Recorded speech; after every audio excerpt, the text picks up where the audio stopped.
Le modèle Trail le plus vendu depuis son lancement a été renouvelé et dans cette vidéo, vous allez tout savoir sur la nouvelle Bros 160 2025. Caractéristiques de technique, performance en ville et sur route, consommation, prix, version disponible. Voici mon avis honnête avec les points positifs et négatifs. Est-ce que ça vaut le coup selon vous? Regarde jusqu'à la fin car je vais répondre à cette question.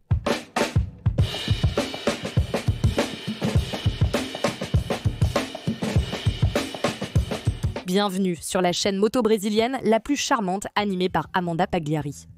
Et qui apporte aussi les avis les plus complets sur deux roues, ici sur Internet. Alors mets un like tout de suite, abonne-toi à la chaîne pour ne rater aucune vidéo sur la Bros et d'autres motos similaires. Cette année, de nombreux lancements et nouveautés sont présentés en avant-première sur la chaîne Motoplay. La Bros est apparue en 2003 avec différentes versions et motorisations et depuis lors, elle a subi des changements, notamment en 2014 et en 2017, en 2021 et maintenant en 2020, car la nouvelle génération de la Bros 160 est arrivée. Et la Bros appartient à la catégorie Trail, c'est-à-dire une moto avec un guidon haut, une jante avant plus grande, des roues à rayons, une suspension robuste, autrement dit, une moto pour rouler sur tous les terrains. D'ailleurs, elle est équipée de pneus mixtes. En pratique, vous pouvez rouler aussi bien en ville que sur la terre avec beaucoup de confort et de sécurité. Et oui, je la recommande aux débutants. Maintenant que tu as ton permis, tu peux démarrer avec la Bros, d'accord? Ou même pour toi si tu veux aussi travailler avec elle comme livreur de fruits, motoboy, livreur. Elle est très confortable, tu peux rouler avec toute la journée sans te fatiguer. Aussi pour la personne qui cherche une moto pour se déplacer au quotidien avec beaucoup d'agilité et de confort. Même pour la ville, tu vois, parce qu'elle a une très bonne course de suspension. Un conseil pour les débutants, faites attention à la Autoswauer. Si tu es un peu petit ou petite, vérifie si tu arrives à poser les deux pieds par terre. Je pense que ce conseil sur la hauteur est très important pour les débutants qui commencent. Ils peuvent perdre l'équilibre et si tu arrives à poser les deux pieds par terre, alors il n'y aura aucun problème. La selle est de type unique, à deux niveaux, avec cette finition ici, ce tissu antidérapant, confortable. Je vais monter ici pour que vous puissiez voir. Il y a 83,6 cm de la selle jusqu'au sol. Je mesure 1,77 m, donc il reste de la moto ici pour Mandinha. J'arrive à poser les deux pieds parallèles par terre sans aucune difficulté. Et la position de conduite ici est confortable, donc mes jambes forment un angle de 90 degrés, très confortable, une posture droite, ma colonne ici bien droite et le guidon est à une bonne hauteur pour moi. Si vous voulez augmenter, vous pouvez mettre ici une rehausse et voilà, vous pouvez adapter la Bros pour vous. Ce qui est sympa ici, c'est que le repose-pied du passager est en aluminium rétractable, n'est-ce pas? L'un des changements, c'est que le repose-pied du pilote a maintenant une finition en caoutchouc pour apporter plus de confort, surtout lors des longs trajets. De manière générale, la Bros est une moto très légère, facile à conduire, on peut bien tourner le guidon, donc elle est très maniable, très agile et son poids est de 125 kg à sec, c'est-à-dire sans compter les liquides du réservoir de carburant qui a une capacité de 12 litres d'éthanol ou d'essence puisque cette moto est flex. Et maintenant, en parlant du design, en commençant par le réservoir, ici le réservoir se trouve en bas, caché par ce carénage en plastique, une caractéristique que les motos Honda proposent maintenant, n'est-ce pas? Ce qui est sympa, c'est qu'il est modulaire en 3 parties, j'ai trouvé ça intéressant. Et pourquoi est-ce que le plastique est meilleur, disons? Parce que Honda peut soigner davantage le design et vous pouvez voir ici des lignes plus agressives avec un réservoir beaucoup plus robuste. C'est plus facile à faire en plastique qu'en métal, n'est-ce pas? De manière générale, son design est très beau, il est robuste, le garde-boue est haut ici. Avec cette proposition de moto vraiment sympa, on peut accrocher ici, nous avons ici la poignée du passager, déjà intégrée avec le porte-bagages pour que vous puissiez mettre un coffre. Et si vous voulez des accessoires pour équiper et protéger la vôtre, mon conseil est d'acheter les accessoires de Scam parce qu'ils sont de très bonne qualité et durabilité.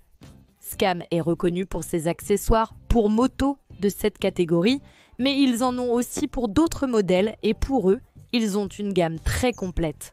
Comme le protège-moteur et carénage, ce qui est sympa, c'est qu'il vient avec un repose-pied auxiliaire pour que vous puissiez étendre vos jambes sur la route, un support de valise latérale et aussi un écarteur de sacoche, un protège-main Pour plus de confort lors des voyages, un support de top case et aussi un renfort de plaque. Et si vous voulez un top case super stylé qui ira parfaitement avec votre brosse à un prix plus abordable, mon conseil c'est d'opter pour le top case Scam de la gamme Economy. C'est un top case injecté. Il n'est pas en aluminium, mais il est très joli et résistant avec une serrure en acier. Et ce qui est sympa, c'est qu'il a un revêtement intérieur premium vraiment chouette. Je vais laisser ici dans la description le lien pour que vous puissiez acheter le top case et les accessoires. Et si vous voulez en savoir plus sur toute la gamme Scam pour votre moto, il suffit d'accéder au lien qui se trouve ici dans la description ou de pointer la caméra de votre téléphone vers le Quick Response Code qui s'affiche à l'écran pour acheter vos produits à canne Scam qui sont de grande qualité et durabilité. Le phare de la brosse est maintenant à LED, tout comme son feu arrière. Cependant, les clignotants restent avec des ampoules conventionnelles. Elle n'a pas de feu de détresse, ni de commande d'appel de phare. Tu remarques quelque chose de différent à l'avant. Les fameux câbles suspendus ont disparu, n'est-ce pas? Si caractéristique de la brosse, eh bien, Honda les a retirés. Toi qui t'en plaignais, Honda t'a écouté. Et pourquoi ont-ils fait ça? Honda a répondu à la question d'Amandina. Je vais laisser la vidéo avec sa réponse ici dans la vignette. Regarde en haut et aussi dans la description, ok? J'ai posé plusieurs questions complémentaires à Honda. Si tu ne l'as pas encore regardé, je suis sûre que tu vas aimer. Le look est maintenant beaucoup plus épuré et beau à mon avis. Qu'as-tu pensé du design de la nouvelle brosse? Écris ici en bas. Et le moteur est le même que celui de la génération précédente, adapté ici pour le Pro Mode 5 avec 162 cm3, monocylindre, refroidi par air, qui développe 14 chevaux de puissance maximale à 8000 tours et 1,4 kg force-mètre de couple à 5500 tours. Les chiffres varient selon qu'on utilise de l'éthanol ou de l'essence, mais la différence est minime. Roues à rayons, c'est ça? Sur les deux roues avec chambre à air, d'accord? Il faut le souligner, les pneus sont à usage mixte et pour la suspension, vous pouvez voir ce soufflet qui était déjà présent sur la génération précédente. Il protège la fourche de la poussière. Pierre, cela rend le joint d'étanchéité plus durable, non? C'est très intéressant, surtout pour celles qui vont l'utiliser en tout terrain. Suspension conventionnelle à l'avant avec un débattement de 183 mm et à l'arrière, monochoc avec 150 mm de débattement. Et pour les freins, nous avons des disques sur les deux roues avec 240 mm à l'avant et 221 mm de diamètre à l'arrière. Honda propose maintenant pour 2025 deux versions de la brosse, celle-ci est la version ABS, et il y a aussi la version la moins chère avec les freins combinés Combined Braking System. En résumé, quelle est la différence entre les deux types de freins combinés? Que se passe-t-il lors de leur utilisation? Lorsque vous actionnez seulement le frein arrière, il répartit aussi la puissance de freinage vers le frein avant. Cela peut être une proportion comme 80% à 20%. Quand vous freinez avec l'arrière, 80% de la force de freinage reste à l'arrière, c'est bien ça. Selon la loi, 20% resteront à l'avant, d'accord? Cependant, la version ici avec, c'est le système anti-blocage des roues ABS. Qu'est-ce qui se passe? Il empêche ainsi que votre roue, se bloque et que vous tombiez, particulièrement lors d'un freinage brusque communément appelé freinage d'urgence. Et l'ABS ici sur la brosse est uniquement sur la roue avant. Vous ne connaissez pas la différence entre l'ABS, le Combined Braking System, lequel est le meilleur? J'ai fait une super vidéo ici sur la chaîne, très détaillée pour vous rapidement. Le lien est dans la description ou aussi dans la fiche. Allez vous informer et découvrir quelle est la meilleure version pour vous, brosse Combined Braking System ou brosse ABS. Et le tableau de bord est entièrement numérique, de type blackout, d'accord? Ici en 2KO, il y a quelques voyants, l'indicateur de l'ABS, des feux de route, du point mort, ainsi que des clignotants, n'est-ce pas? Autant à droite qu'à gauche, et pour les informations, nous avons le compte-tours ici en haut, dans le coin supérieur gauche, nous avons la jauge de carburant juste en dessous, l'indicateur de rapport engagé, le compteur de vitesse bien au centre, et ici sur le côté droit, plutôt dans le coin inférieur, nous avons les informations de l'horloge en haut, n'est-ce pas, c'est pas? Nous avons le trip B pour modifier les informations sur le tableau de bord. Pour les informations du haut, on appuie sur le bouton du haut. Nous avons l'horloge, les kilomètres par litre instantané et moyen. Regarde, 42 km. La situation va-t-elle durer? Continuez de nous suivre. L'horloge est ici, il est de retour. Les informations du voyage sont en bas. En appuyant ici sur le bouton en bas, nous avons le trip B. L'odomètre total, presque 2000 km, le trip A et voilà. Et ce qui est sympa, c'est que lorsque vous changez ici les tripes, vous pouvez avoir les informations, elles sont identiques, mais vous pouvez les remettre à zéro et avoir des consommations séparées, justement pour faire la moyenne, par exemple en ville et sur la route. Et ici, sur le côté gauche, tout près de la fourche, se trouve la prise USB de type C, avec un petit cache pour la protéger de la pluie et vous permettre de recharger vos affaires.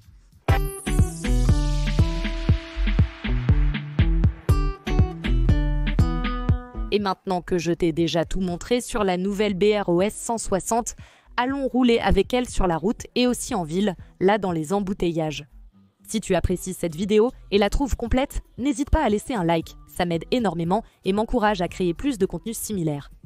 Monte derrière moi.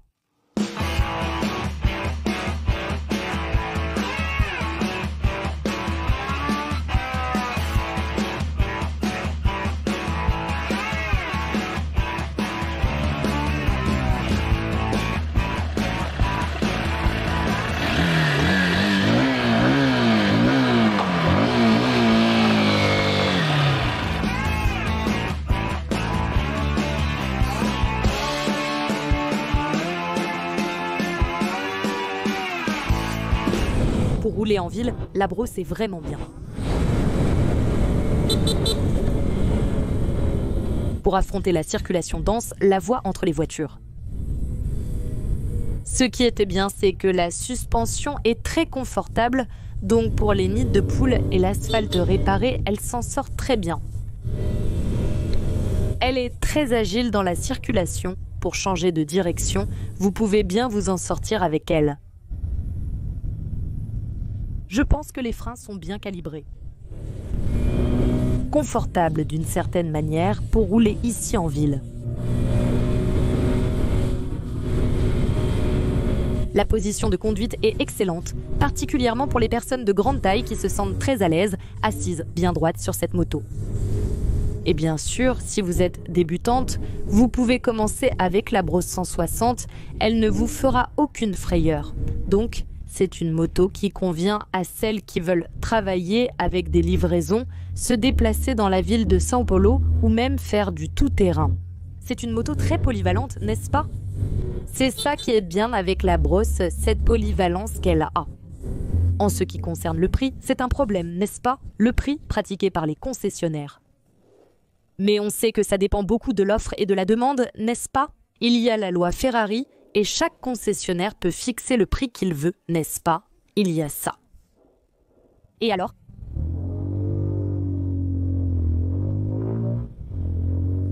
À mon avis, c'est comme ça. S'il y a des gens pour payer, ils mettent le prix, non? C'est mon avis. S'il y a des gens pour payer, ils mettent le prix, non? De toute façon, les nids de poules ici sont plutôt confortables. Une excellente moto pour rouler en ville. Maintenant, allons prendre la route avec elle.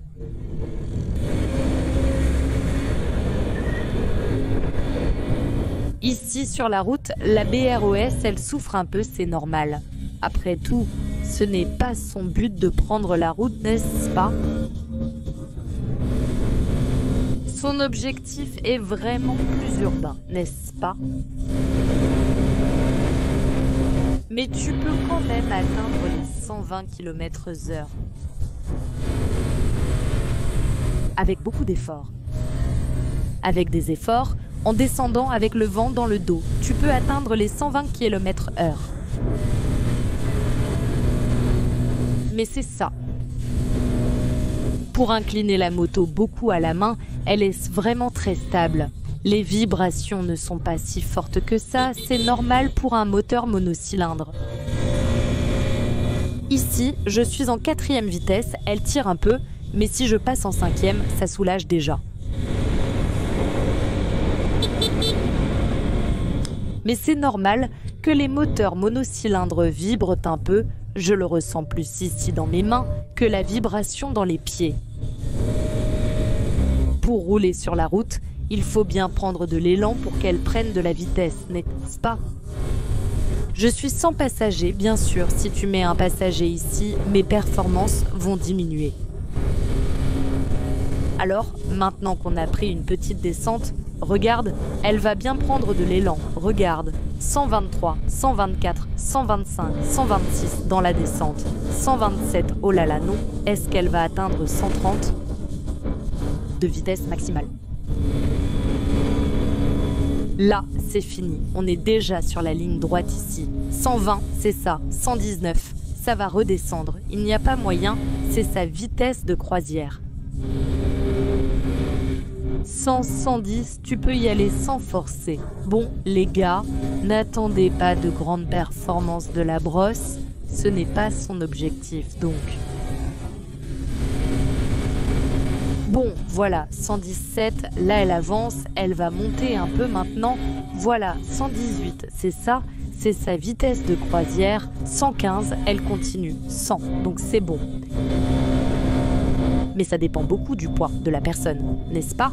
Si tu portes un sac à dos, ces choses-là peuvent même peser. Si tu es plus léger, elle aura de meilleures performances. Je n'ai pas eu peur, même en passant à côté d'un camion. Elle ne s'est pas déstabilisée, c'est vrai aussi qu'elle n'atteint pas de grande haute vitesse, mais d'une certaine façon, elle est stable ici sur la route. C'est ça.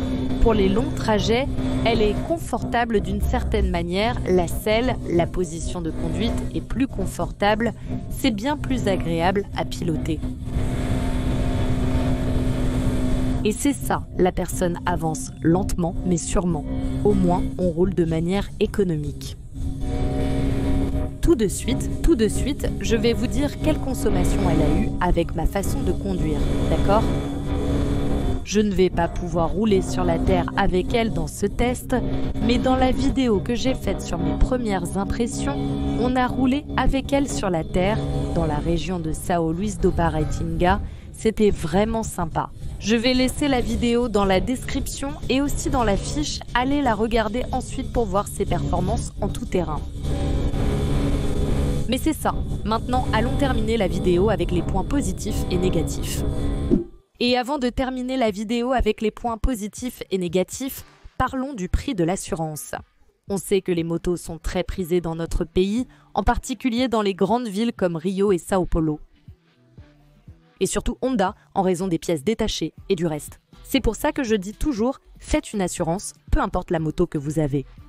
Que vous ayez une brosse, un scooter, une Big Trail ou même une custom, assurez-vous, les criminels ne pardonnent rien.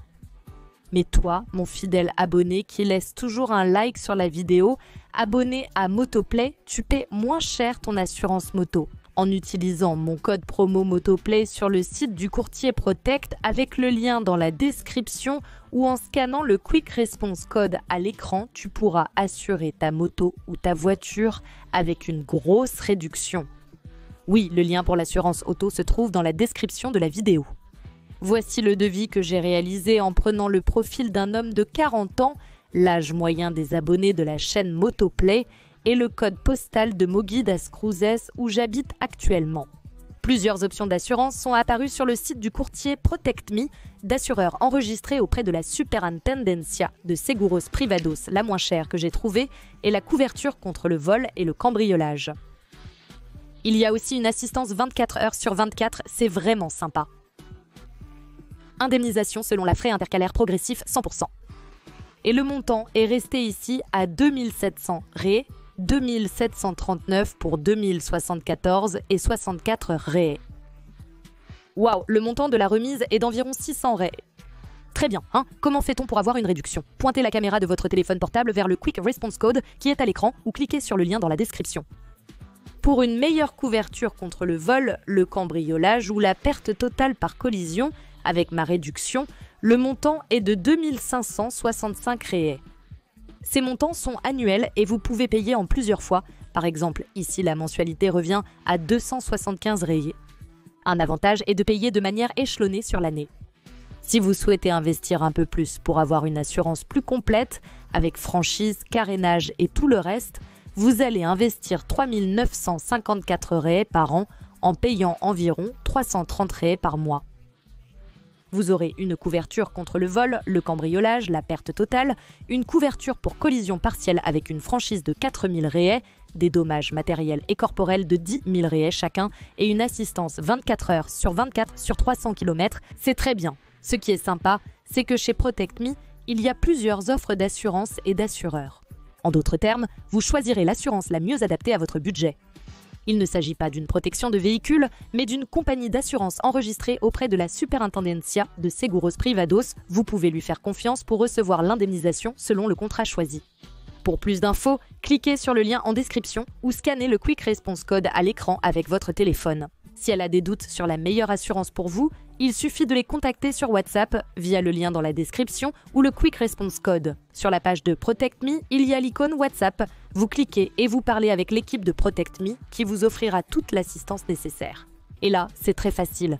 Des centaines d'abonnés ont déjà profité du lien d'Amandinia et ont payé leur assurance moins cher. Chez Protect Me, cliquez, obtenez un devis et signez. En ce qui concerne la consommation, on sait que plus vous accélérez, plus elle va consommer. Il n'y a pas de secret. Sur le tableau de bord, la brosse m'a montré la consommation en ville et sur route en accélérant au maximum pour atteindre les 41 km par litre. J'ai trouvé ça vraiment économique, pas toi. Et toi, tu as une brosse 160, partage ici ta consommation avec elle. Voici les points positifs et négatifs de la brosse. Je rappelle que c'est mon avis, je ne détiens pas la vérité, tu as tout à fait le droit d'être d'accord, de ne pas l'être, ou même de compléter en utilisant les commentaires de manière respectueuse. En commençant par le premier point positif qui est le design, quelle belle moto! La brosse a vraiment évolué, Honda a vraiment soigné le design de la brosse. C'est vrai que le réservoir injecté offre plus de possibilités, plus de créativité pour que les designers de Honda puissent créer des motos plus robustes avec un look plus imposant. J'ai beaucoup aimé, c'est un point positif. Un autre point positif, c'est qu'elle est économique. Tu peux faire environ 40 km par litre, je l'ai trouvé super économique, n'est-ce pas, Shaikzipa?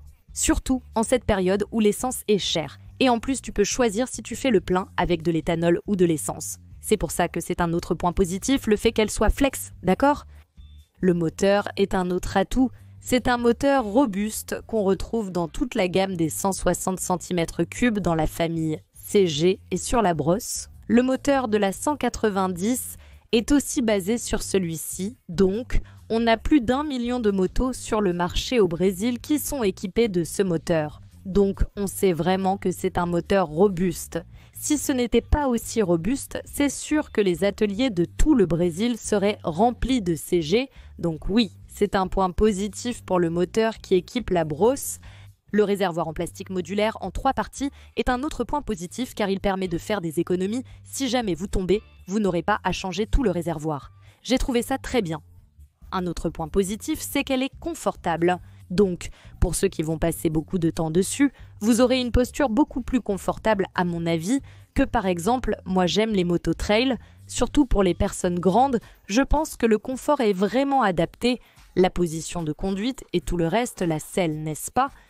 Et une autre bonne chose, n'est-ce pas? Un autre point positif, ce sont les suspensions.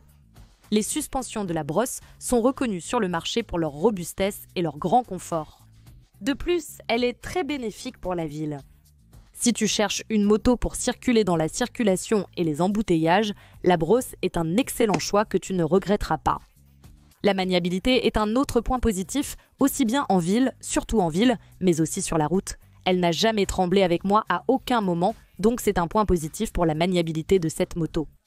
Un autre point positif, c'est qu'elle est réputée pour être robuste, qu'elle a de la durabilité non seulement pour les pièces, mais aussi pour la partie mécanique, donc encore un point positif. Un autre avantage de cette moto est sa prise USB-C qui permet de recharger votre téléphone, ce qui est très pratique. Le nouveau tableau de bord est très complet avec l'indicateur de vitesse engagée et la consommation moyenne. C'est vraiment excellent. Enfin, un avantage majeur est le confort offert pour transporter un passager. Alors, si tu cherches une moto pour emmener ta compagne, ici à l'arrière, cette moto conviendra certainement très bien.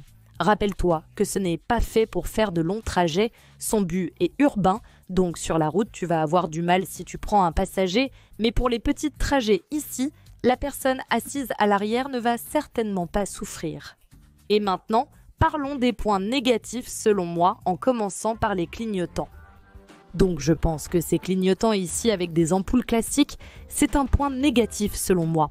La XRE 190 est full LED, je comprends la proposition de la brosse d'être une moto plus accessible, plus authentique, mais je pense qu'un petit clignotant LED ici irait très bien avec ce nouveau design. Es-tu d'accord? Commente ci-dessous. Un autre point négatif que Honda n'a pas changé pour cette nouvelle génération, c'est que la béquille latérale, le petit pied, ne coupe pas le courant quand tu démarres la moto. Alors, laisse-moi démarrer ici, je suis en première. La moto est avec la béquille latérale, le petit pied baissé, puis je pars, je peux partir et elle ne coupe pas. Parce que c'est un problème, à mon avis, parce que tu peux finir par oublier. J'ai vu plein de gens dans la rue qui oublient de relever la béquille. Et à cause de ça, ils peuvent avoir un accident. Donc c'est pour ça que c'est un point négatif. Puisque nous sommes ici avec la moto allumée, un autre point négatif, à mon avis, c'est que le phare ne s'allume que lorsque la moto est en marche. C'est-à-dire que si je tourne la clé ici, il ne se passe rien. Et là, imagine que tu es dans un garage, qu'il fait nuit sur la route, tu dois démarrer la moto pour que le phare ici s'allume. Je pense qu'il pourrait au moins y avoir une LED, une lumière de position diurne, je pense que cela faciliterait beaucoup les choses. Un autre point négatif, comme sur d'autres motos Honda, la Tornado, la XR 590, c'est que tu ne peux pas ouvrir la selle ici avec la clé. Tu as besoin d'un outil pour accéder aux outils. Oui, donc j'ai trouvé que c'était un point négatif. Un autre point négatif, à mon avis, c'est la version Combined Braking System. Je comprends l'idée d'avoir une moto à un prix plus abordable et tout ça, mais je pense qu'elle devrait venir avec l'ABS au prix du Combined Braking System. Je rêve trop, ça ne me coûte rien de rêver, donc je pense qu'il devrait y avoir qu'une seule version, d'accord? La version ABS serait déjà très bien, ça c'est mon humble avis, d'accord? Le dernier point est le plus important, vous ne pensez pas? L'élément qui empêche que nous, simples mortels, puissions ramener une brosse à la maison, c'est le prix. C'est vrai que le prix affiché sur le site est déjà un peu cher, non? Tout est cher, malheureusement, dans notre pays et ce n'est pas différent avec la brosse, mais le prix pratiqué en concession, au final, je sais que c'est une question d'offre et de demande. Mais là, c'est un point négatif à mon avis. Écris-moi de quelle ville tu regardes cette vidéo. Et combien coûte la brosse dans ta ville? Écris-le ici en bas, je veux savoir. Elle est disponible en 2 couleurs pour la version Combined Braking System avec un prix conseillé à partir de 20 900 Rs et 2 couleurs pour la version ABS avec un prix conseillé à partir de 20 et 1 820 Rs.